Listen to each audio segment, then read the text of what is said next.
Cannes, Venice, Telluride, TIFF, NIF, oh my, the film festivals are running rampant as we get things started for real. It is now time to give you my updated power rankings / early predictions for the upcoming 2026 Academy Awards. What the hell, guys? Welcome back to the garage. Gerald here with you, of course, and it is time for me to ramble on for far too long about what could possibly be nominated in about 5 months from now, as we discuss my updated early predictions, or what I call the power rankings for the top of the line categories at next year's Oscars. I'm going to be giving you the top of the line categories only, which would consist of Best Picture, Best Director, and the 4 acting categories, of course, 2 in lead and 2 for supporting. A lot of people have actually asked me and hit me in my comment section about the below the line or screenplay categories. That stuff will get introduced on these videos in November. I will probably introduce the bottom of the line categories on my website a little bit sooner than that. As expected, the September edition that you're going to be getting right now gave me the most headaches because we actually have tangible evidence, or I don't know if evidence is the right word, but we have tangible clues as to what could be the more favorable titles to show up when the Academy members start to make their long list, short list, and eventually their nominees. So it does take a lot of work, a lot of research, and a lot of headaches and brainstorming to really come up with these predictions. So before we get started, there are timestamps below if you want to skip ahead, but I do want to let everyone know, especially if you're a channel regular and you watch me on a regular basis, which, by the way, why the hell do you do that? What is wrong with you? I'm kidding, I love you. I want to let you and everyone else know about channel memberships. You can click join down below and you can find out all about it, but for as little as $2 a month, you can help me kind of keep the machine going out here, because believe it or not, this is not my only thing I'm doing. Believe me, I am a dad and I have 2 little ones and a daughter that just graduated college. I have a full-time job.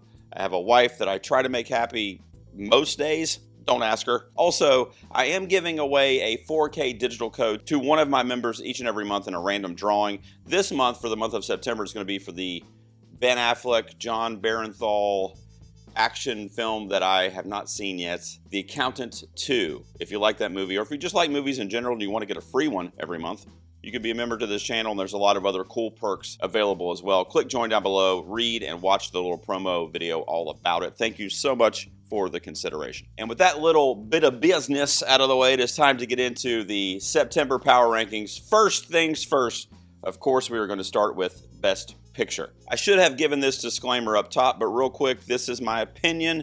We do not know. I am taking into consideration a lot of historical data that the Academy typically goes for, as well as, like I said, a lot of the feedback that we now finally have out of some of these major film festivals.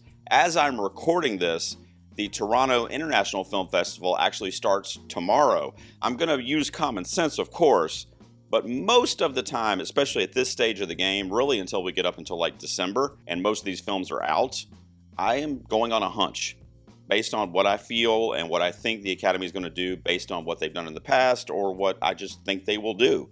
So I tend to be pretty good and have a pretty good track record with that. At least I'm proud of it, but I could be wrong. All of this could go to shit. Who knows? Best Picture, there's a shakeup for the #1 spot. I will tell you that I think the top 4 here that you're looking at, Sentimental Value, Hamnet, Sinners, and Wicked for Good, are basically the top 4 for me. Now, the only one that's a huge, I don't know if that's a huge, but a larger question mark is Wicked for Good, because it's not out yet.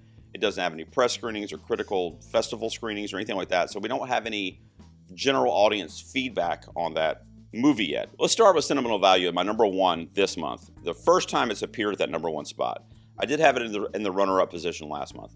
I think, and I was just talking about hunches, but the more and more I think about this movie, I think if you're looking at it wholly as an entire project and you're not, narrowing it down to one particular category, which is funny because that's obviously what I'm going to do in this video. But Best Picture, right, is pretty much everything. And you're talking about the performances, the direction, the overall reception for the film, whether that's box office or critically. But you're also looking at all the technical stuff, the screenplay, the music, everything that's going to kind of go into making it a best picture. I feel the best about this movie, Sentimental Value. I think it is the most Oscar-y film on the slate currently.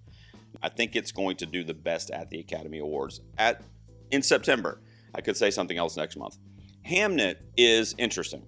So if you've watched me before this video during award season, you know that I've been all in on Hamnet since my very, very, very early video that I did with my buddy Cody back in March, which was just a couple of weeks after the last year's Oscars aired. We're psychos, and we did a fantasy draft where we kind of drafted movies and talked about it. And I told him then that this movie just had everything on paper that should get it notoriety at the Academy this year. And it turns out that that's going to probably be true because we got a lot of feedback on Hamnet after it was featured at Venice and Telluride this week. You know, even before, obviously I said March, even before I saw any kind of reception, review, image, I didn't even have a picture, a poster, nothing for this movie. When I was reading the plot synopsis, and if you're watching this video, you probably know, especially now that it's getting reviews and stuff, but it is essentially using real historical people, in this case William Shakespeare, his wife Agnes, and obviously a lot of other people that lived during that era in the 1500s. And it's using those real people and real things that happened to them to kind of tell a fictional story, but it's rooted in reality and it's rooted in real people. And it's directed by Chloe Zhao, who of course won the Academy Award a few years ago for Nomadland as the director. But as you can see, even the feedback that I heard this week, I moved it up from number 6 last month to number 2. And it could end up being number 1, depending on if that praise continues as we go through award season and the longevity of the film lasts, because I think it's a Thanksgiving release, which is a great release date for award season.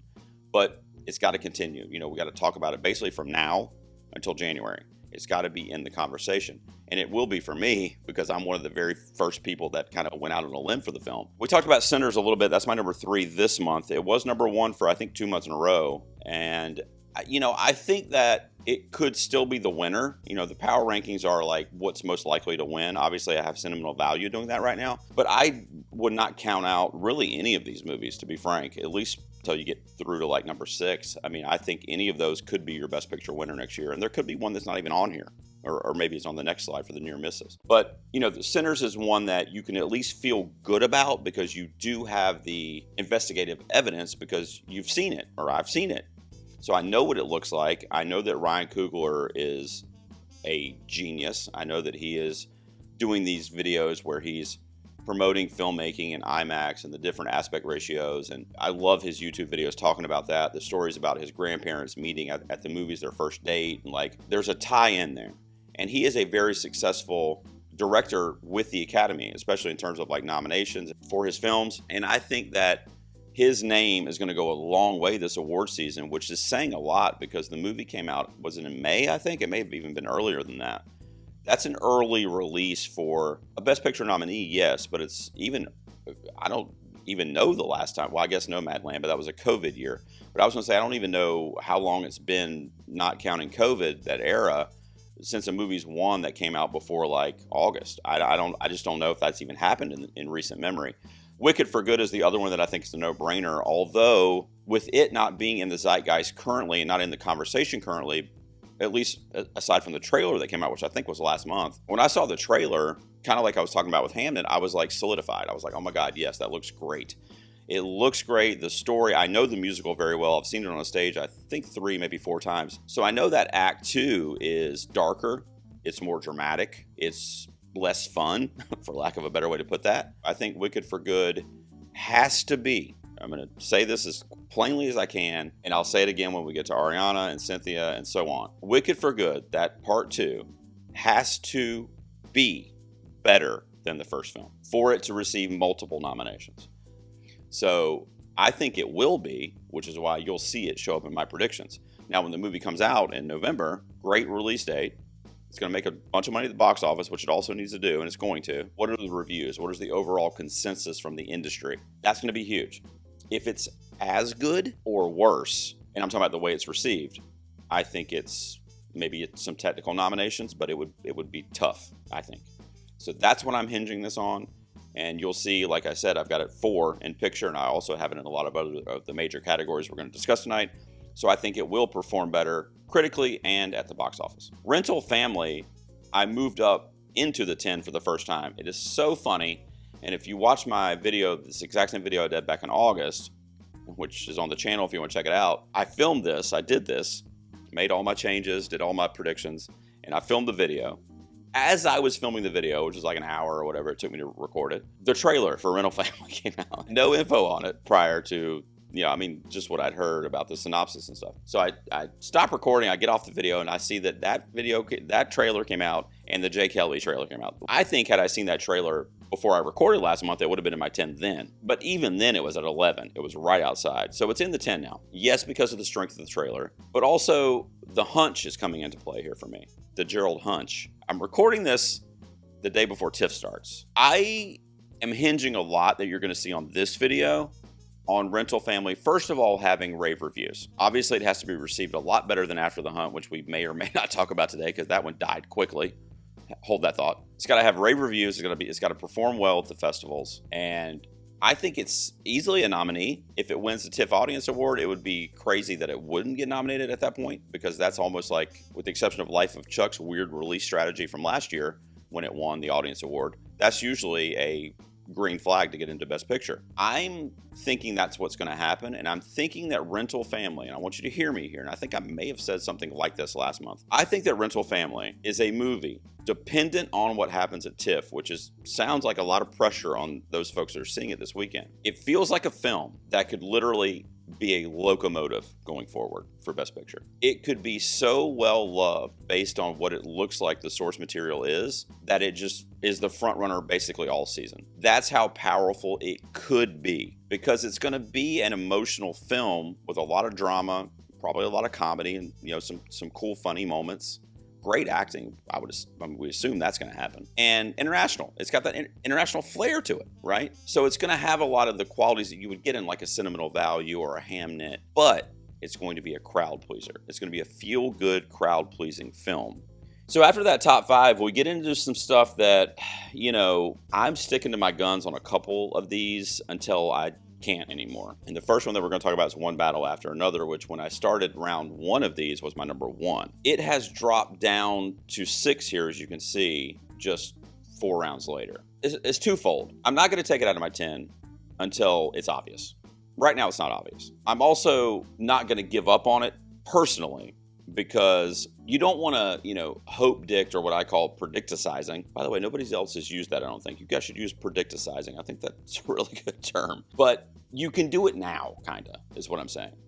And I'm taking the common sense aspect of Paul Thomas Anderson, right? That's right there is enough, to be honest with you. Leonardo DiCaprio, multiple nominee. Not only is he a multiple nominee, but a lot of times the films that he's in are nominated for picture. Now, the part that would make me go, shit, well, that's not in the 10 anymore, would be when the reviews come out for it. Those are the 2 things. The third thing is, what is it going to do at the box office? Warner Brothers has got a great year going right now at the box office. And I think if they market this thing correctly, this could be another huge success for them, even with the $120 or $30 million budget that it got, which is kind of crazy for a PTA movie. And that's what everybody's worried about. Because if they gave PTA 130, it's a big studio or whatever, but it's an indie filmmaker for all intents and purposes. They give him 130 million and the movie bombs, and it makes half that, let's just say. Then the story is not going to be about the content within the film. It's going to be about how it was a failure. It didn't succeed. And Warner's is going to have to explain that, and they're definitely not probably going to push it, because it'll be out of theaters by the time, these campaigns really kick into high gear, especially since they have other, players in the mix, namely Sinners. I didn't do anything with Avatar, Fire and Ash. I left that at 7. Not really a lot of commentary I haven't already given you on previous videos about that. This is another one. Now, we have gotten a teaser for that one. I mean, did it look like the most visually stunning thing you've ever seen in your life? Yes. We already knew that. This is the visual effects winner this year. It would be, for this to not win, I feel like it would be a coup at that branch of the Academy, where they would have to get together and be like, let's not let this win. I mean, this is the winner. So it's JC, it's James Cameron. It's a film franchise that always turns up. People made a big thing about the second one not getting as many as the first one. So the third one's not going to get as many as the second one. Okay, sure. But it's James Cameron. That's it. I'm not betting against him.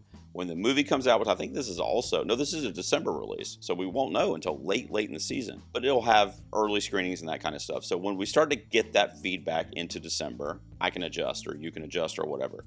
I would not bet against James Cameron, A, and Avatar as a franchise, B. I just wouldn't. I'm not even a huge fan of that franchise, and I'm not going to bet against it. Number 8 is Deliver Me From Nowhere. Do I have to say Springsteen, Deliver Me From Nowhere? I don't want to say that. This is the stupidest title. And I hope somebody at 20th Century is like, can we drop that Springsteen : shit? I mean, it sounds like a documentary. It really does. It's been in my 10 for a couple of months now. I'm also leaving it in that 7 to 10 range. All of these that you see at the bottom here. This is the music biopic of the year, I would say, at least from an award standpoint. There may be other ones coming out that people will like or whatever, but they're not going to be awards players because I feel like I would have heard about them by now. So this is the one. Now, the Scott Cooper factor worries me a tad when it comes to Best Picture, Best Director, Screenplay, those kind of nominations. Performances, yeah, and you'll see where I've got Jeremy Allen White here in a few minutes. But I see it being in there as the music biopic representation on the list of 10, which we get almost every single year. At least whenever a notable one comes out, it's usually in the 10, which is kind of crazy. You know, some of them definitely didn't deserve it. I can't really speak on if this one did or not because I haven't seen it, but all the reviews and reactions I've heard about it, you would think if it's a biopic that's too formulaic or too Bohemian Rhapsody-like or whatever, that we would have heard that vitriol. Largely been positive on that movie, which makes me feel a lot better about having it in here. I'm leaving it in. One that dropped down, as you can see, really plummeted from number 4 to number 9 is Jay Kelly, which would be the only, as it stands right now, Netflix nominated Best Picture. I am keeping it in the 10. So what happened is it premiered at Venice and it got, to put it kindly, mixed reviews. It was a lot of kind of all over the place. And that's tough for pundits doing predictions because you get, a third of them are going, oh, it's great. It's bomb box best, performances, visually, this, that, the score, it's a player, And then you get a third of them going, it was okay. It was mid, basically. It was average. Like, this might have been really great, but the movie as a whole, I don't think you really need to think about it as being an Oscars player. And then you get the last third bucket of people going, what the hell was that? That was Bob Bach's worst movie. Clooney was miscast as himself, which is kind of weird. But I saw that on a couple of reviews. So you get all of that kind of equally dispersed like that, and you end up with a 2.5 or 3 out of 5 movie. And you go, well, can that get nominated for Best Picture? And I had friends hitting me up that know I do predictions, and they were saying, rest in peace, Jay Kelly. Did you take it out? It's gone, right? And I'm going, well, hold on a second. And I did reflect on it. I did kind of read a lot more about it from the festivals. And Don't Look Up got nominated from Netflix. Not a great movie. I mean, I kind of liked it, but it definitely was not. Even somebody that liked it and defended it, was kind of surprised it got into the 10 that year. I didn't predict it. Maestro got nominated. Another Netflix property that at least consensusly on the festival circuit, I think you could argue, or it's fair to argue, that it was seen as kind of mid or average, not exceptional, even though it may have been in certain categories, but overall. So I am equating Jay Kelly as that for Netflix. Now, the thing with that is that will continue the trend for Netflix that they're always a bridesmaid, right? Never a bride. It's always like a movie that's almost great, but not quite. I'm also very confident that the Academy members are going to respond to the material in this film, maybe among more than they will any of the others, or a lot of the others. George Clooney plays a aging actor in Hollywood who's very famous. But not only that, the Academy is made up of a lot of people in the industry. And Jay Kelly has agents in there, publicists, probably other actors and directors, people playing producers. I mean, I don't know. I haven't seen it, but it takes place around a dude who his life is movies. So there are going to be a lot of other facets of the industry represented in that film. So even if the overall reception for Jay Kelly by the time it comes out is mid, and when I say mid, I mean like in the 70 to 75 or 7 range, I think it gets nominated. Now, if it ends up being like rotten on Rotten Tomatoes and gets blasted by everybody that sees it once it's available, then maybe not. But it looks to me like it's going to at least be in that 70 to 80 range. And I'm talking about on Rotten Tomatoes and generally speaking. So that's enough for it to get nominated, in my opinion, based on the subject matter of the film, because the same thing happened to Maestro and Don't Look Up, and they got in without that Hollywood tie-in. 5 videos in a row, or maybe it was 4, because I don't remember if I had heard about it before I did the May video, so maybe it was 4 in a row. I have left it at number 10. Neon's Palm winner for It Was Just an Accident, of course, from Jafar Panahi, celebrated filmmaker, who, you know, has a lot of kind of narrative reasons to get in there too when it comes to the government of Iran and how they're kind of trying to hold him down and silence his artistic voice, but he continues to do it and is usually celebrated when he does. And this is one of the films that I've heard nothing but positive reviews on, including it just screening this week at the various film festivals that I mentioned, at Telluride, which would not necessarily lend to that type of movie. They loved it. I think it's like 6 or 7 years in a row, or with the exception of Titan, I believe, that a Neon Palm winner has gone on to be nominated for Best Picture. That's a stat that I don't want to go against until the pattern changes a little bit. I've mentioned that before too, which is why I'm leaving It Was Just an Accident in my 10 until, let's go to the next slide and I'll tell you what could change that. So here you go. Now this slide here for Best Picture is actually more interesting to me than the 10 I just showed you. I mentioned before that I have right now for Best Picture that the top 4 are really the only ones that I think are shoo-in. What's interesting about this, there's really no movie that I'm looking at right now on the screen or that you see that I don't think in some world could be in the 10 for Best Picture. In fact, I will go as far to say that there's about 5 or 6 of these titles that I could see winning Best Picture next year. Obviously, I'm not predicting it right now, but it wouldn't surprise me. Let's run through them real quick. I try to go through this slide a little bit quicker, but there are some new entries here that I want to explain myself a little bit. Number 11, Marty Supreme from A24. Which is the Christmas Day release starring Timothée Chalamet, biopic based on a real-life ping pong player. It's directed by Josh Safdie, one of the Safdie brothers, of course. The other movie, or the other brothers movie, is also on this list for the first time. We'll talk about that in a second. So, Marty Supreme for me, and really the Smashing Machine too. Actually, I'll just go ahead and cover that right now too, because they're for similar reasons. I mentioned to you, and if you want to blast me in the comments, that's fine, but you don't know either. I go a lot on hunch, like really 70% hunch for a lot of these. My hunch is the Academy's not quite ready, or will not be quite ready, to nominate a Safdie Brothers solo effort yet. I could be completely wrong, and for all I know, they could both get nominated. I told you earlier I could see any of these in the 10. But I look at some of the projects the Safdie Brothers did together that were some of the better movies of the last decade, and they didn't get in anywhere. And I mean, you could look at even as recently as Uncut Gems, Adam Sandler should have 1000% been in for that. But the reason he did not get nominated for that, or at least the reason I feel like he didn't, is yes, it was a strong year, but it's because the movie didn't get anything else. You know, if the movie had gotten into places, screenplay, editing, I think editing was easily one of the best qualities of the film, then Sandler can be in a film that's already getting attention. But that didn't happen, and therefore he missed. I do think that it is right on the cusp. A lot of people have in their 10, and I understand why. And I actually have sought advice as to why I have this in my mind, roadblock in my mind. Like, Marty Supreme should be in, right? Like, I don't know why, I just can't do it yet. If it misses, you guys can know that I was one of the only people that said it was going to miss for multiple months during award season. I just don't think it's into the 10. I feel like the 10 I had on the previous slide have a better case based on what the Academy typically does. Begonia is the flip side. Yorgos Lanthimos, the director, and not only that, the star, Emma Stone. The Academy knows who they are, especially as a pairing, right? Poor Things was probably the number 2 in its year. It got Emma Stone her second lead actress Oscar. The Favorite from Yorgos, Emma Stone was also in that, nominated for supporting, and Olivia Colman, of course, won for that one. He's there. You know, Lanthimos and the Academy have a tight relationship. Anytime he makes a movie, I'm sure they want to at least consider it because he's one of their guys, and I get it. He's a great filmmaker, a genius, really. But he's also really fucking weird when it comes to filmmaking.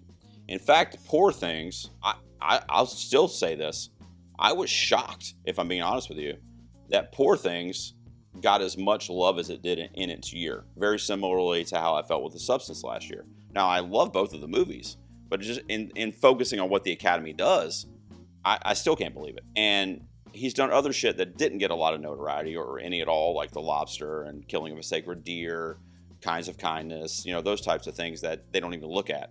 So what's Begonia is my question. I think Begonia looks a lot like, and I don't mean aesthetically, I mean narratively, and like the vibe of it, Poor Things, but then also has elements of like Kinds of Kindness, which was ignored So what do? Because I can kind of see elements of both. So I think at the end of the day, what I'm basically trying to say is that Begonia is a huge question mark for me. And then coming out of the festivals, it's also got a lot of people going, what the fuck was that? You know, like, why are people saying this is going to get nominated? People that I trust, like, wholly have said that. I saw one of the, won't mention her name, but one of the friends of mine that I've gotten to know through this that I almost always agree with. Like, I wish I had a scorecard, because she gave it like 1.5 stars on Letterboxd and basically said she hated it. And I'm like, oh my God, like, I usually line up with you, you know? So I don't know what to do with Begonia yet. House of Dynamite is another Netflix player, and it's another one that's shooting up in the ranks for me, because as I'm recording, literally right now, like 2 hours ago, I started to see the first reactions for it. So by the time I get done recording, I might be like, oh, well, I should have put that in my 10. But anyway, I'm recording. So I do think that its chances are increasing based on the feedback that I'm hearing. Because when you've got people in the industry and these festival goers saying that this is Catherine Bigelow returning to her, like, Hurt Locker quality of filmmaking, but better, you what? Because I don't know if you guys know, we just did my 2010 retrospective the year that it won, but that was a historic year for her and for that film. And it was well loved and celebrated for almost 2 years, because it actually premiered the year before at festivals. So that was like a little indie engine that everybody got behind. And it's Catherine Bigelow, man. I mean, you know, whether you like her movies or not, which I do, by the way, if you work in the movie industry, especially if you're given the privilege of voting in the Academy Awards, you know who Catherine Bigelow is. And you know how important her name is to the history of the show that you're voting in, the history of the Oscars. The first at the time, and I think 84 years, guys, to win Best Director for a female was Catherine Bigelow. So she will forever be, in my opinion, when you're talking about like Oscars VIP history, on the Mount Rushmore. It's just an historical moment that will never happen again, because of course it was the first. So because of her name alone, it was on my radar. But then I'm like, well, it's a Netflix action movie, you know, political action thriller or whatever is how they were describing it. White House thriller or whatever they were calling it before it had a name. And I'm like, all right, well, you know, Chris Evans and Hemsworth were in 50 of those last year, and they all sucked. You know, and so was The Rock, by the way. Hang tight, we're in there. But, you know, I'm like, what is it going to be? Is it going to be like a well-made, well-directed Netflix action movie? Or is it going to be like, you know, Hurt Locker or Zero Dark 30? I mean, what are we getting here? It sounds like we're definitely getting the latter, which is great. The Testament of Ann Lee, I moved up. Another one that great reviews, great feedback, great reception. I am leaving it out of the 10. I actually think this is an Oscar Best Picture nominee type of film. I really do. You know, the Fastfold, Corbet kind of combo. This time, of course, Mona's directing. That's fine. But they're together again, this creative duo that was so successful with The Brutalist last year in terms of nominations, and really with some key wins too on the circuit, not just at the Oscars. So are we getting that again? But then we're also getting it as kind of like this gritty musical with Amanda Seyfried possibly turning in her best performance of her career. Okay, that sounds like, yeah, why? Sure, yeah, that's a nominee. The Distributor. I was just talking about how Netflix has too much stuff. So in that same vein, that's why I'm leaving Ann Lee right outside my 10. I do think it is a strong contender to get in there, but it is, for me, going to be contingent upon the distributor for the film. And as I'm sitting here recording, I don't think one has been announced. If there has been, I'm not aware of it, or it just happened. So as I'm recording, no distributor for Ann Lee, which is what leaves it in that kind of 11 to 15 range for me. Once we find out who it is, and if it's a studio that doesn't have a lot to push, Sony Pictures Classics, if you're listening, grab this thing and push it. You have nothing else in the mix right now except maybe Eleanor the Great. SPC, what are you doing? All right, we got a lot of new entries too. Let me hit all the new entries real quick. No Other Choice is Park Chan-wook. I think we could be looking at another international nominee. In fact, I think that's pretty much a shoe-in at this point for the 5 for international picture. Same thing with The Secret Agent, actually. But I think No Other Choice could then bridge that to be a nominee in major categories across the board. You know, I don't know about acting yet, but I wouldn't even go so far as to say that's out of the mix. Park Chan-wook, and I've said this multiple times on multiple videos, is owed a moment. And I'm talking about from the Academy and like the American film industry specifically. And I think that's coming for him. I really do. I think it could be with No Other Choice, especially with a studio like Neon behind it. Again, they have too full of a docket for it to be in that picture unless it was just an accident that comes out. I told you I would tell you what would maybe be the swap out there. And I think it would be another Neon film, another Neon international film, So you get international swapping for international, because if Just an Accident comes out and you put in No Other Choice or The Secret Agent, you still have the international flair. Now, we know what Brazil was able to accomplish last year, and in pushing I'm Still Here, which was one of my favorite films of the year. I was so glad it got in, but it was a surprise to get it in the 10, even though we knew it was going to be an international feature. So we could be looking at a similar thing with The Secret Agent. I think Park Chan-wook's name and the kind of credibility that he's gained in the entertainment industry over the multiple years of being a filmmaker could finally be like, the Academy could go, why have we not nominated this guy yet? What the hell are we doing? Now, I did hear that No Other Choice is kind of throwback Park Chan-wook, where it's kind of violent and in your face and doesn't hold back. Don't know if it'll be palatable for the Academy, but if it is, I could very easily see it sneaking into Best Picture. Other ones that I just added, the last 3 there, let me touch on those real quick. The Smashing Machine, which is Benny Safdie, the other Safdie brothers film, that premiered a couple days ago as I'm sitting here and got like a 15-minute standing ovation. The Rock cried because they were cheering for his performance. All this shit, right? Great. That's great, guys. It comes out in October, okay? I mentioned already why I'm not fully bought into a solo Safdie getting a nomination this early in their solo career. I could be wrong there, but I just don't have that good feeling about that. And the other thing with the Smashing Machine is that it sounds like the story itself is formulaic. It's a, underdog sports drama. A guy who is past his prime, but, wants to get the spotlight again, and it's a story of redemption for his career and his life. And, it's probably going to be great. I'm not trying to talk down to how good it sounds like it is, because I'm sure it will be. But at the same time, how many times have we seen that? It's kind of like the music biopic thing, right? A complete unknown, and now Deliver Me From Nowhere seem to be doing something a little bit different with that music biopic formula. So is the Smashing Machine going to be different enough from other films that have shown up, or in some cases been snubbed or missed, like The Iron Claw, that had a very similar kind of arc to their storytelling? I don't know. I do know the reviews have been great. The hunch is I don't see it in the 10 for Best Picture. I just don't see it. Now, it could happen, and I'm probably going to love the movie, so it's not like I'm going to be upset about it. I just don't think the Academy will go for it, and we'll talk a little bit more about this when we get to lead actor too, because I feel like until The Rock can kind of build that resume up a little bit with them, he's probably not going to get in either, even though I know people really want him to, and it sounds like his performance is going to be great, but we'll get there in a second. The other couple there that I just recently added, Anemone from Focus Features, is the film that Daniel Day-Lewis is returning to acting from his kind of semi-retirement to act in his son's feature-length debut. Now, when I heard that initially back in like March or whatever, and you can get it on my letterbox, by the way, if you want to follow me over there, I did a list of like 60 movies that I thought had Oscar potential or could be in the mix during award season based on really no factors except for maybe Sinners, because I'd seen it. But other than that, it was just like, maybe not. It's got this director. Okay, that director's been nominated before, or Daniel Day-Lewis. Oh, well, we got to put that in there. And that was kind of what it was with Anemone. But I saw the trailer a couple weeks ago. Did you guys see that? Holy shit, man. I saw that and I was like, Sean Bean, too, who is a supporting actor in the film. Daniel Day-Lewis is the fucking GOAT, okay? Period. We're going to talk about him a little bit more on my lead actor slide, too. But he's in a project, and I can just tell by that 2-minute trailer that he is still like the Picasso of acting. Like, he is doing shit that I'm just like, oh my God, dude. I would nominate him for the performance in the trailer. But I think Anemone is something you should have on your radar. Another one that people should have on the radar, but a lot of people don't, is a Bradley Cooper directed dramedy called Is This Thing On? From Searchlight. Now, in regards to the distributor, first of all, the only thing, at least I think, in September, as we're sitting here, that Searchlight has in the mix for awards, which I think is going to be a big one, is Rental Family. That's it. And we were just talking a minute ago about how you get a couple movies that you think you can push. That's it. That's all you can devote time and money to, and resources and the people to go out and do screenings and interviews and all that shit. You can't do that for more than 2, maybe 3 films. I mean, you really can't. So, Is This Thing On? I added to my predictions. And I would be over the moon if this got nominated, because I am I won't say stan, because I hate stans, but I am a huge fan, let's just say that, of Bradley Cooper. As an actor, yes. As a just personality or celebrity, yes.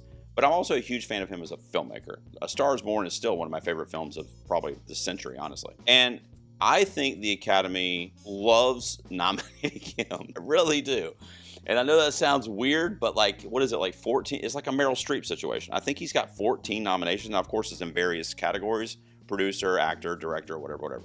And I understand that, but he's been nominated a shit ton of times in the last like 10 to 12 years. So to have that many nominations, they are paying attention to your name when it's on a long list or short list. Now, this movie, I didn't believe in really at all. I didn't even really give it a second guess. First of all, because I don't know if it's going to come out this year. And I think we kind of have, well, we still don't know, but New York Film Festival is going to have it. It's probably going to be out in the latter part of the year. Of course, if it doesn't come out this year, none of this matters. But assuming that it does. I was never really even considering this film until the trailer came out a couple weeks ago. The way the vibe of the movie is and the camera work that Bradley Cooper, the visuals that he's instilling and that I saw in that trailer, I see that as a movie that will be well received, first of all, but the Academy will respond to it. Again, we were talking earlier about Jay Kelly. This is a movie that, even though it's a stand-up comic, probably TV stuff, stand-up comedian, stage and TV stuff, probably. I don't know if there's any movie tie-ins or not, but it's the industry. Okay, it's another one that is at least adjacent to the industry. And the Academy likes to laugh occasionally. They never, I don't say never, but they rarely put in comedies. You can't find comedies on Best Picture 10s very often, and definitely before it was 10. So I'm putting it on my bench. I think you need to have your eyes on, is this thing on, if it comes out this year. The Bradley Cooper factor and the factor that this is going to be a film that's going to be a little bit different than the others that are in the mix. The only one I haven't touched on is Frankenstein. And I'll just tell you real quick that I only dropped it down a spot, I think, so it's not like a huge dip. I just think Netflix has too much stuff. I've already said that. And the other factor with Frankenstein is the reviews I read about it. There's a lot of people that love it. It had a lot of positive reviews, but it's too long. It's overlong. It's clunky in the long parts. And that's going to get on people's nerves, I think, eventually when they're casting votes or whatever, thinking about what they're going to vote for. Technically, visually, when you're looking at it, I do think it's going to be a player. I'm also going to talk a little bit about the acting here in a second, a couple things I think could pop up there. So I think, cinematography, production design, probably a big one for that. Hair and makeup, probably. We'll talk about that again in a second with the acting as well. I think that House of Dynamite and Jay Kelly are just stronger for Netflix, and they can't have that many titles where they're pushing all at the same time. So right now, Frankenstein's kind of hanging out on that bench for me. All right, next up, as we switch to lead actress, the Best Picture conversation usually takes up like 2/3 of the video, so these will go a lot faster because I should have talked about pretty much all these movies so far. There you see the rankings, my 5 right now, if I was calling it. This was a really tough category, and I want to tell me in the comments, but I feel like this lead actress year is kind of weak, which is really strange because usually the lead actress category is so competitive, and there's like at least 10 to 15 ladies that you want to get nominated. Now, I love all these ladies on the next slide too, but I just feel like it's not as competitive this year. In fact, I don't even really know what to round out my 5 with yet. Of course, I haven't seen hardly any of these. So I moved Renate Ransva up to number 1, much like I said with Best Picture, which I also moved to number 1. I think that that's the Oscar movie this year. I just do. I think it's going to be what Anora was in 24. That's what Sentimental Value is going to be in 25. I think it's just going to be the movie. And you'll see as we get into some other categories how I kind of feel about that. But I just think it just looks, she's phenomenal. And the snub for Worst Person in the World, I still don't understand it. So hopefully they kind of make up for that too. Jessie Buckley for Hamnet has been in my 5 literally since March when I did those first ones. And then I dropped her out for like a second last month to number 6, like literally just for like a minute, because I was like, Amanda Seyfried, Ann Lee, everybody's praising it. What would I do? I can't have both of them in. They're similar performances, blah, blah, blah, blah, blah. And I'm like, all right, well, Hamnet's going to get XXXXX, so maybe not that. And then like a minute later, saw this shit, and I'm like, yeah, I should have kept her in. So Jessie, if you're watching, you were only out of my 5 for like literally 5 minutes. So yes, she's back in the 5. She could be the winner this year. This month is purgatory for me with lead actress because I don't know what my 5 is going to be. This is probably the only category that, as I'm sitting here, of the 6 at least, that I can go, I don't really know what I would tell you the 5 is. I really don't. There's like a handful I could juggle, but in the other categories I can say, this is my 10 for picture. Will it change? Yeah, but right now this is it. Same thing for everything else, but I can't do that with lead. I don't really know.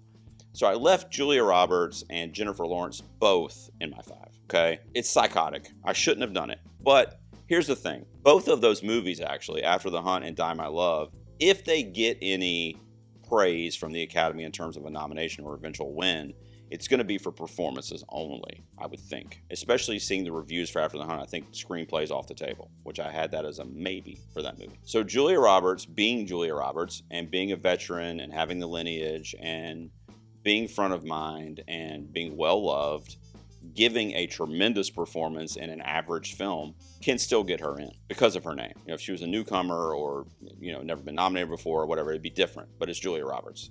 So is she going to be in my 5 come December? Probably not. That's why this is weird for me, because usually I feel a lot better about what I'm telling you guys, but this category, that's why I want you guys to comment, is just so strange for me. I don't feel good about, other than my top 2 and maybe a Revo, I don't really feel good about a lot of it. Jennifer Lawrence, I left in the 5 as well, very similarly to what I said about Julia Roberts. She is a previous winner, multiple nominee. She's been out of the game for like 10 years.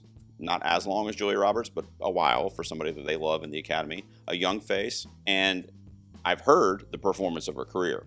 So if Julia Roberts and Jennifer Lawrence are giving the performances of careers that have spanned performances that are like 10 out of 10 across the board, I mean, so many fucking bangers, then you have to be like, okay, if this is a performance-based nomination, especially in such a weird scattered year, why wouldn't that get in? Now, just like I said with Julia Roberts, I could see Jennifer Lawrence dissipating into the mist before December. I hope not, because I love Lynn Ramsey, and I think that if her film and if Lucasfilm here, After the Hunt, are going to get anything, it's going to be for these ladies and these performances. Going to the next slide and looking at the runner-ups, or the bench, if you will, give you 5 when we do the acting categories. Emma Stone, I think, is lead. I actually texted a couple people I know that saw it, and I asked for their advice on that. And yeah, they both said yes, but they also said if she was in supporting, it wouldn't be the worst fraud they've ever seen. I mean, it could be a situation where that's what Focus decides to do based on who she's up against. Now, I will tell you, based on what I'm seeing right here, I would leave her in lead, and that's what I was trying to tell you. So if Julia Roberts and Jennifer Lawrence, for me, I'm talking, continue to drop and they're all off the page eventually, then you got an Emma Stone nomination. Emma Stone's a 2-time winner in a pretty young career still. I think that could ultimately hurt her in terms of a win. If she gets into the nominated 5, but the film is not largely celebrated, like we were talking earlier, because it's not going to have a ton of the technical achievements that we usually see in a Yorgos film, like Poor Things did, for example, or The Favorite. So without all of that stuff, and then if it also doesn't get into a movie, which I currently don't having it do, that might hurt Emma Stone overall, because they're going to say, well, the movie was just okay, even though she was great in it. And she's already won twice. She just won a couple years ago. Like, we're good. Let's give it to Renate, which I would praise that. I love Emma Stone too, though, so I'm not going to be pissed either way. But I don't know if it'll hurt her for a nomination so much, because the performance could be so, like, jaw-dropping that you're just like, all right, she's in. Again, if she goes supporting, we'll get there in a second, I think that would actually be harder, which is never the case. It's almost the other way around. So we'll talk about it in a minute. So Amanda Seyfried is probably going to be in my 5. If the movie continues to perform the way I've been hearing the chatter, and when I see it, I like it and all that stuff, she's probably going to be one of those that's going to be right in the 3 to 6 range. And she could end up in the 5. I want her in the 5. I had her in there last month, like I told you, for 5 minutes and dropped her back out. So she's back on the bench right now for Testament of Ann Lee, but like I've said with the other iterations of that film on this video, it really just comes down to who that distributor is, how much they're going to get behind the performance, get behind it. In Courbet and Fast Forward, I do believe in, based on the success of The Brutalist, but it is a musical, kind of like a grungy musical, grimy, based on what I've seen. So that could be tricky too. We'll see, but right now I've got her as a near miss, and she could be in there literally when I hit stop on this video. Rose Byrne, the same thing could be said for If I Had Legs, I'd Kick You. The title might hurt her overall in this case, but I had her in my 5 very early on in my first round, I believe, because of what I'd heard. And I love when an actress that's very, very well known kind of comes out of nowhere in a performance-based situation. So everybody loves Rose Byrne. She's been in high school comedies. She's been in genre horror films. She's a veteran. She's been everywhere, TV work. So to have her be in a movie where she is getting that praise and getting that notoriety, I think could go a long way, even though the film's probably not going to get anything else. I left Sydney Sweeney alone at number 9, and as I'm recording this, I just saw last night, she's dating or is engaged to Scooter Braun, the POS that stole all of Taylor's music. So I don't like that, Sydney Sweeney, if that's true. I don't know if it is. It could just be a rumor, but that could actually end up hurting her because I think a lot of people probably see him as at least an unsavory entertainment figure. I don't know him, so maybe I'm being unfair, but I just know his name is not like well respected, I don't think. So that's weird. But anyway, for Christy, it's a transformative performance. I think she gained a bunch of weight for this. She's playing a female boxer. She's training. You know, it's going to be like when Charlize won for The Monster. Like, phenomenal performance. You didn't see Charlize the whole time. You know, you saw the character. And I think it's going to be something like that with Sydney Sweeney. And she's been impressing me personally in various projects over the last few years. Immaculate last year, Reality, that was like the HBO original movie. She was great in that. So I think she has the chops to do it, and she's very well known, very popular on social media and all that kind of stuff. And then the last one is Tessa Thompson for Hedda. She's probably going to be gone completely, rest in peace, by next month probably, honestly. I'm just waiting for some more contenders to kind of emerge here. But that movie's going like straight to Amazon Prime or something like that, which tells me, all right, well, even though it looked great, apparently you don't want to push it, Amazon. I don't know why, because you don't have After the Hunt now. I mean, you definitely should not put any money behind After the Hunt. I don't think that's going to do a 180. So I'm not quite sure why they didn't support Hedda, but I heard it's going straight to streaming, and it might get a small theatrical window to make it eligible, but it doesn't sound like they're going to put the effort behind it to get Tessa Thompson or anything else recognized for that movie, which is a shame, because even like costumes and stuff, I feel like would have been in the mix for that film. And she looks phenomenal in it. She's a great actress, so it's a bummer. Right now, she's at my 10, but I think unless something changes with that movie's support for campaigning, she's probably going to eventually be out of there. And then for lead actor, not a ton of changes here. I'll just run through them real quick, but Timothée Chalamet is going to be my number one. I mean, probably forever. I love the guy.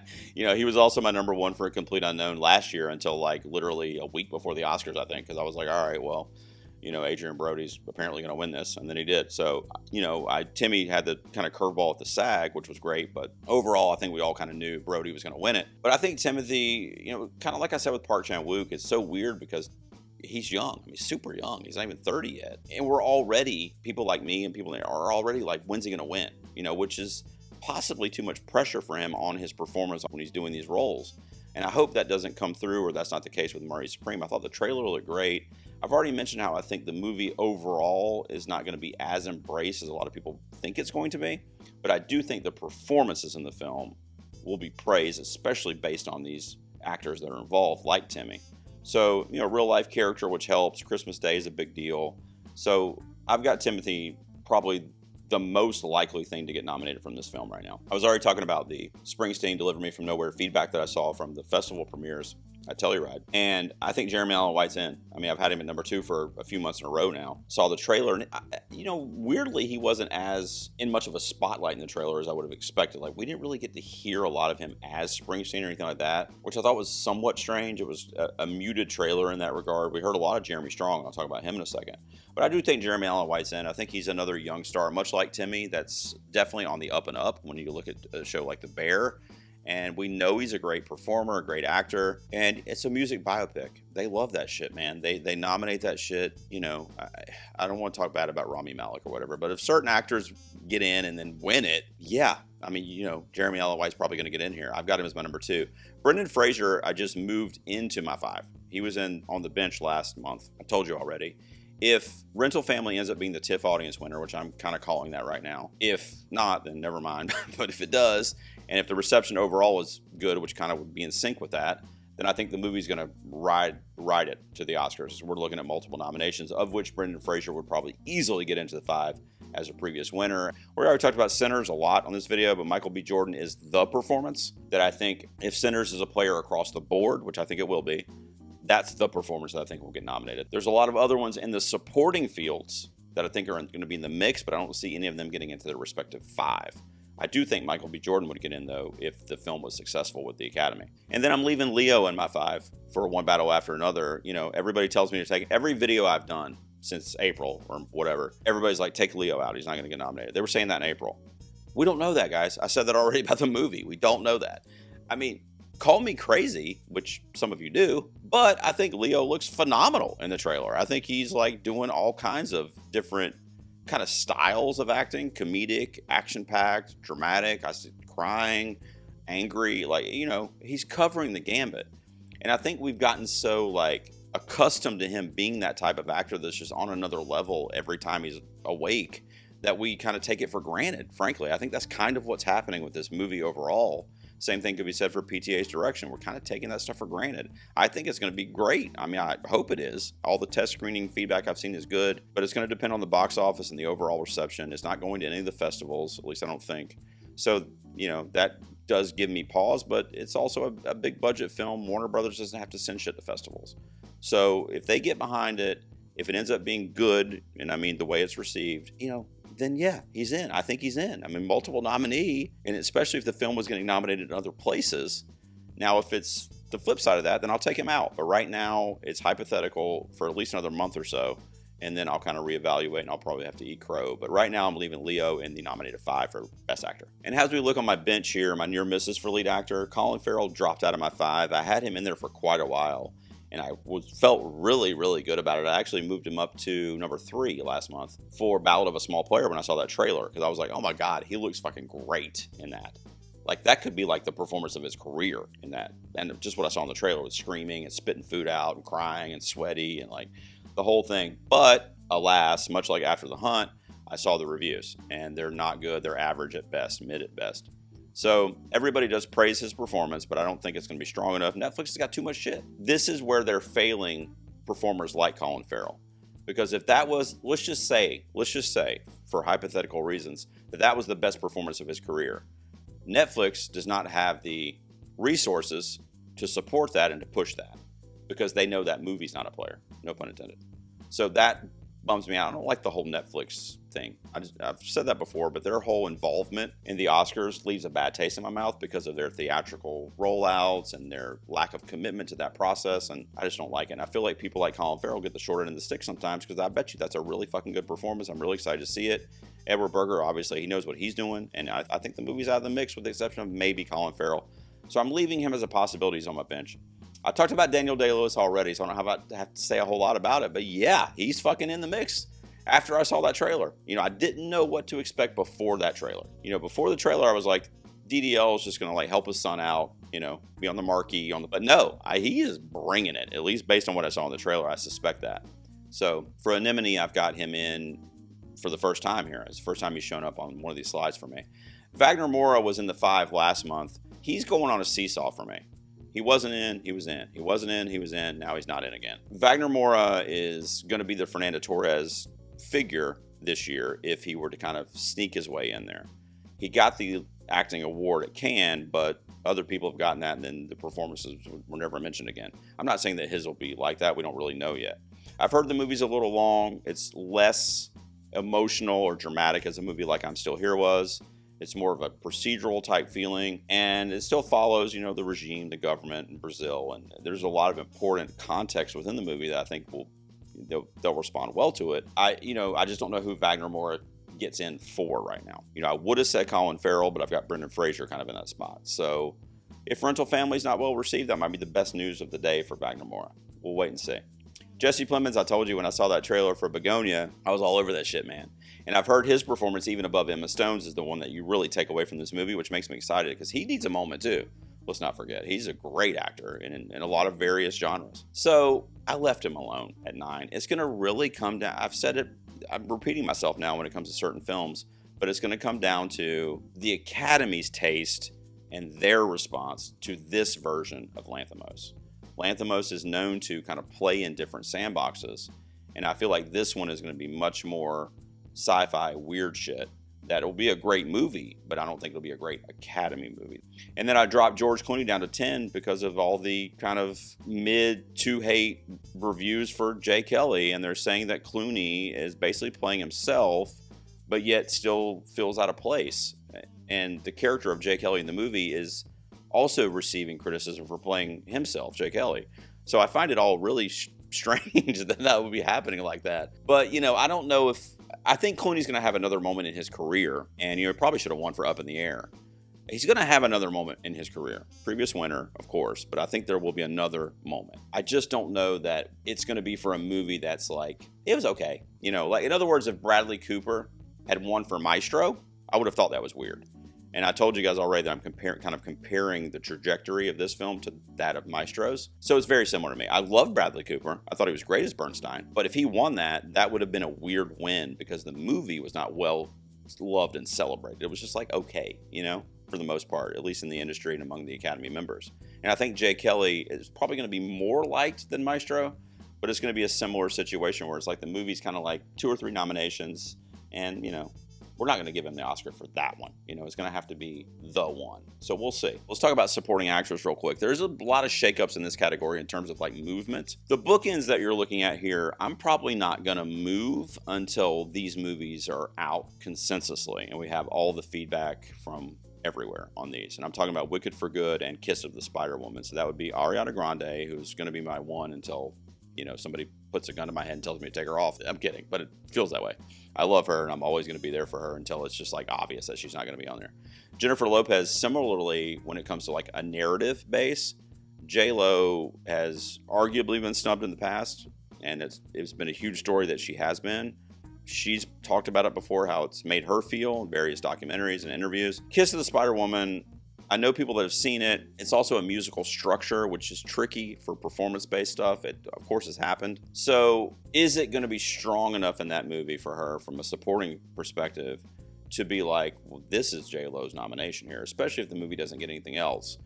You know, I don't know if, I assume the songs are original songs. I'm not sure if it's based on a stage musical. I don't know that enough about it. So maybe you could be looking at music or song or something like that, and she could kind of be in there with that.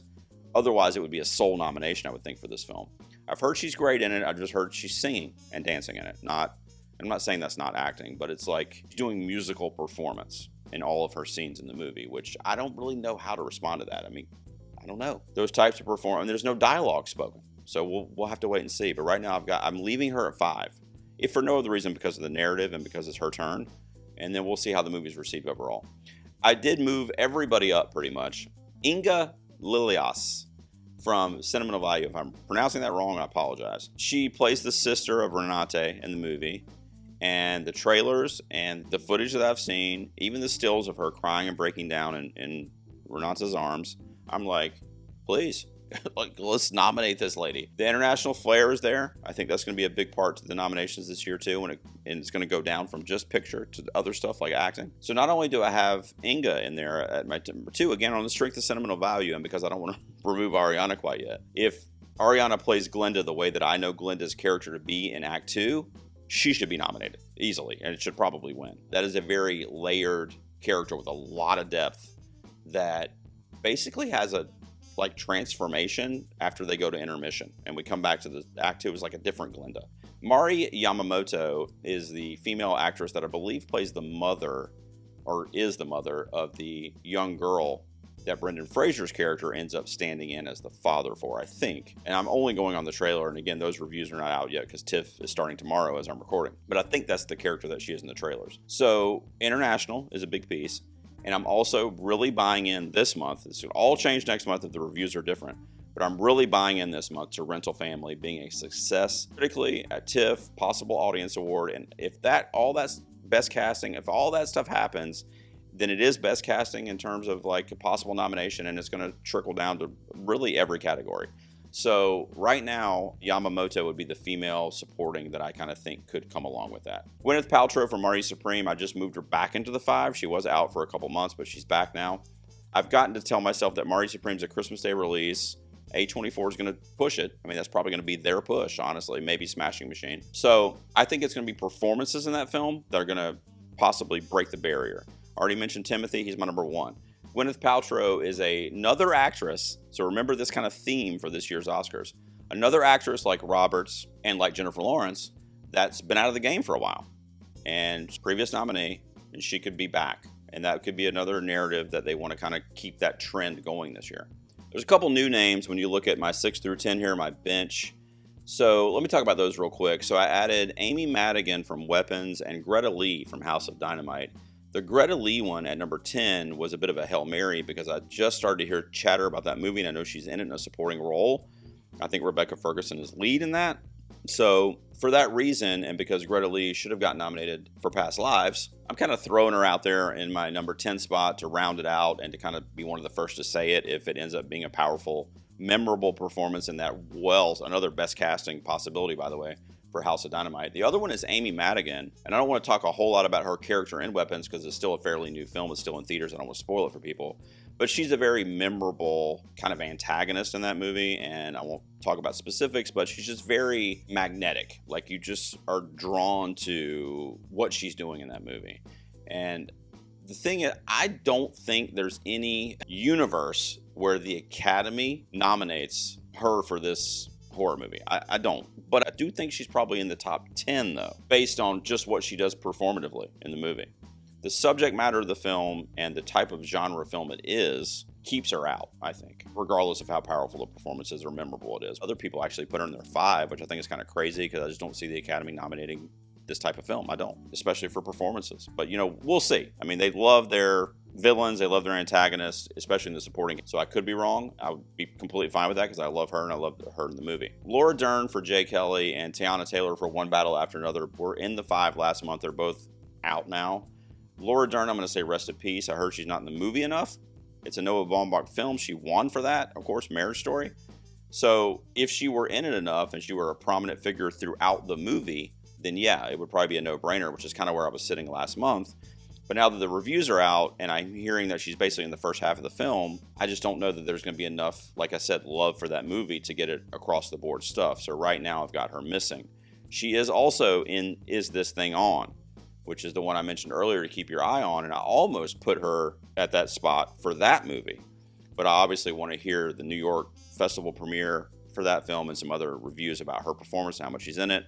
So you could see her name stay in my predictions, but the movie might change. So hang tight on that one, but that's where I'm at right now. And the last one is Elle Fanning for Sentimental Value. I kind of wanted to put her in my 5, but I think Ingo's a stronger contender with the international piece to it and probably being a more substantial role, I would think. But then Elle Fanning, in that kind of out of her element type of performance where it's largely international, and then she's the American representation there, could kind of go a long way too, especially with a certain portion of the voters.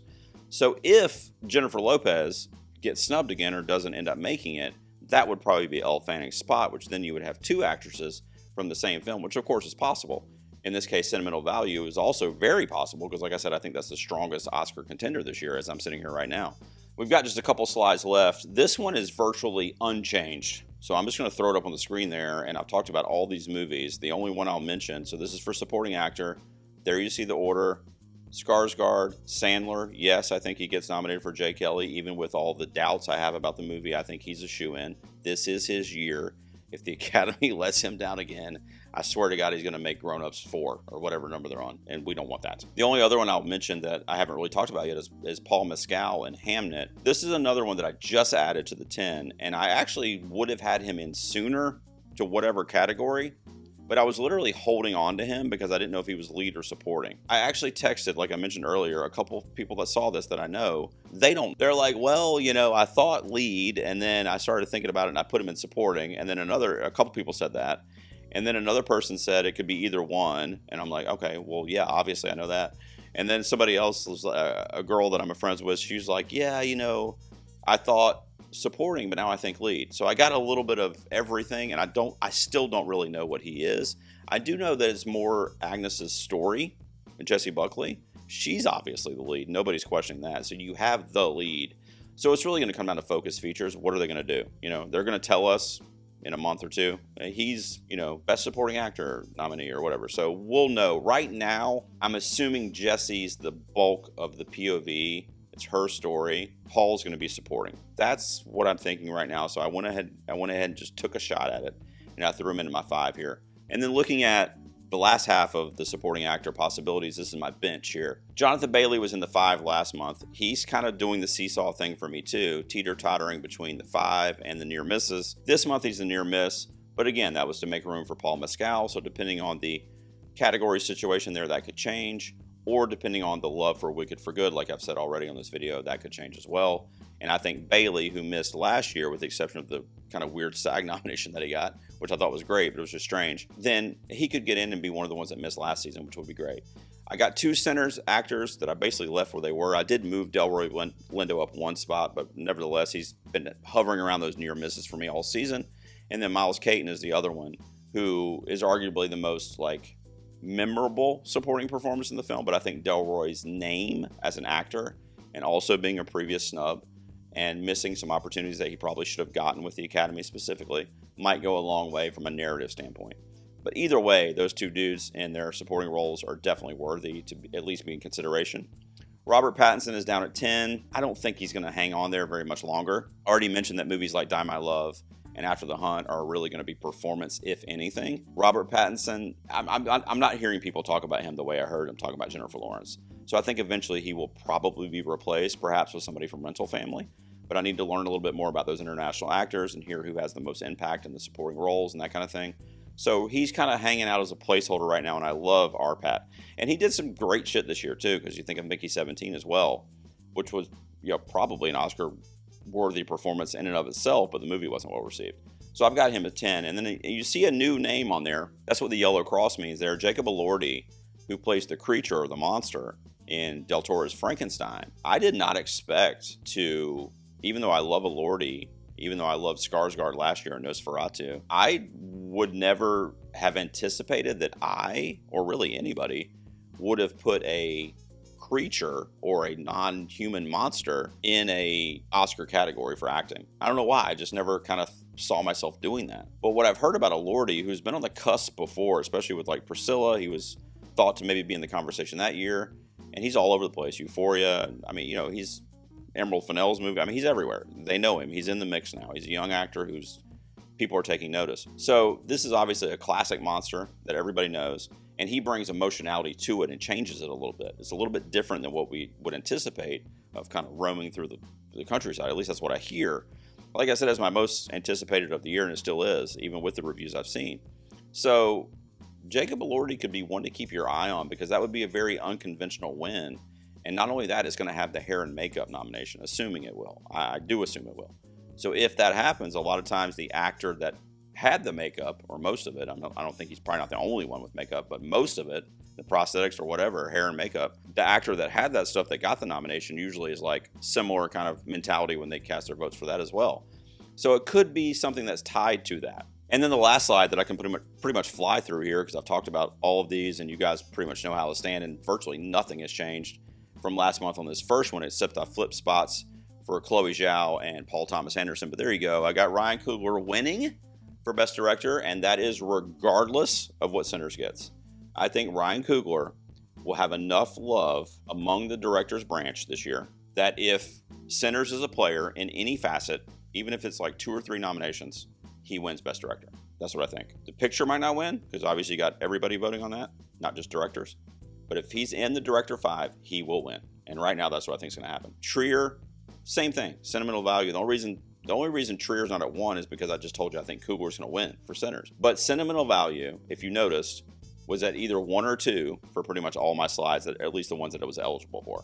I think it's the strongest movie from the Academy's POV. What they go for, what they like, what they respond to, especially in recent years, like in the last 10 years, it's sentimental value for me. I think Trier is a pretty easy nomination this year.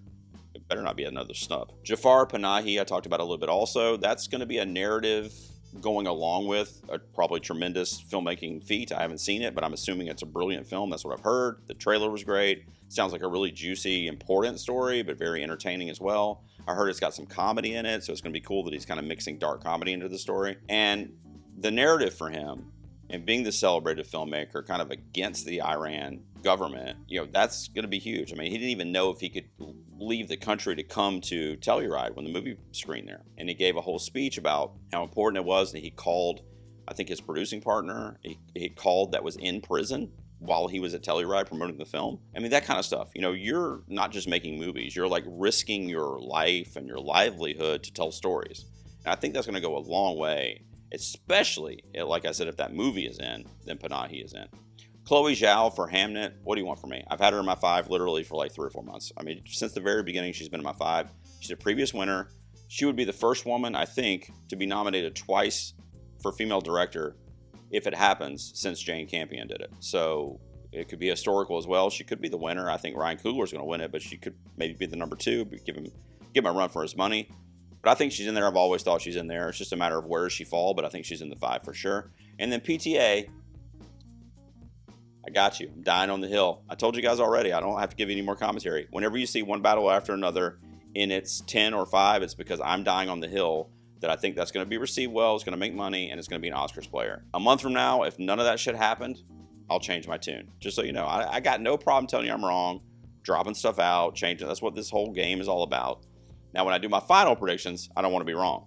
But right now, it's cool. I just hope that I'm not. And then the last slide for today, we got a lot of new entries on here.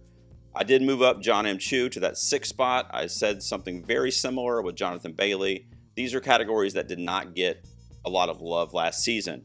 John M. Chu got that Critics' Choice win, which is fucking bonkers. I think it was Critics' Choice. I love that he got it, but it was just so strange. Nobody would have predicted that. I added Park Chan-wook, Bradley Cooper, and Hikari for Rental Family. 3 new entries into my best director possibilities here, and I left GDT alone because I'm waiting to see what's going to happen with that film for Netflix. The other 3, I already talked about Park Chan-wook. His moment's coming. Is it with this movie? It's going to be an international. Is it going to trickle down from there? I hope so. I don't want another situation where it doesn't.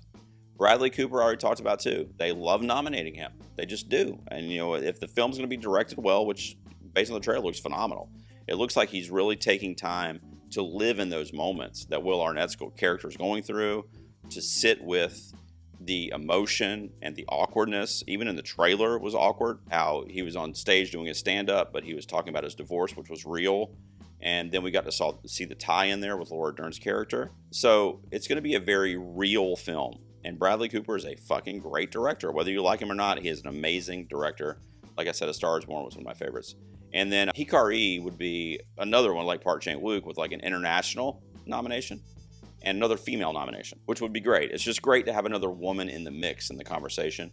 And on top of that, being the international piece would be huge too. I've already told you that I think Rental Family is going to be a real huge crowd-pleasing success this weekend at TIFF. You might be watching this video when all that's over, and you might be going, what the fuck is he talking about? That's what I think, okay? If it is, I think all these categories are in play for that movie, and I think it's going to be the feel-good movie of the season of the ones that are in contention, if it ends up being so. All right, guys, I don't know if you can tell, I got my Code Red out here, which is a giant 1-liter Code Red, by the way. That's too big. I shouldn't be drinking that, right? That's not healthy. Finished it while I was doing this recording, but nonetheless, I'm hoarse. I need water, is what I'm trying to say. I do this at least once a month, going up until about mid-November or so, and then it'll get crazy because I'll throw in bottom of the line. I'll do it a lot more frequently. But as always, I want to know down below, and believe me, I know you guys will tell me, what did I miss? Who's not in my predictions that should be? Who do I need to swap with who? I do like 2-3 hour brainstorming sessions. I have my own spreadsheet in Excel. I'm a fucking madman, where I reorder all this stuff before I put it on my website and make these videos. And believe it or not, part of my factor that I put into that is your comments. So somebody I might be off my radar that needs to be on my radar, somebody that I'm overselling, that kind of shit. Like, I don't take it personally. I just want to know because I'm soaking all that information in so that come, December, January, when I'm giving you those final predictions, I look like a genius. I really appreciate you guys tuning in to this video. I can't wait for the official award season to kick off and all this man, I wish I could go to some of these festivals. I need to do that. I think next year I'm going to do one film festival next year because my wife won't let me do it. She might not let me do that one. But I think I might do New York because I can drive there. It'll be my first prestigious film festival. I would love to do TIFF, but it's a whole travel thing. We'll see. But nonetheless, I'll be out here talking about it. I can assure you that. Thanks for tuning in, guys. Make sure you subscribe. I'll see you out here next time in the garage.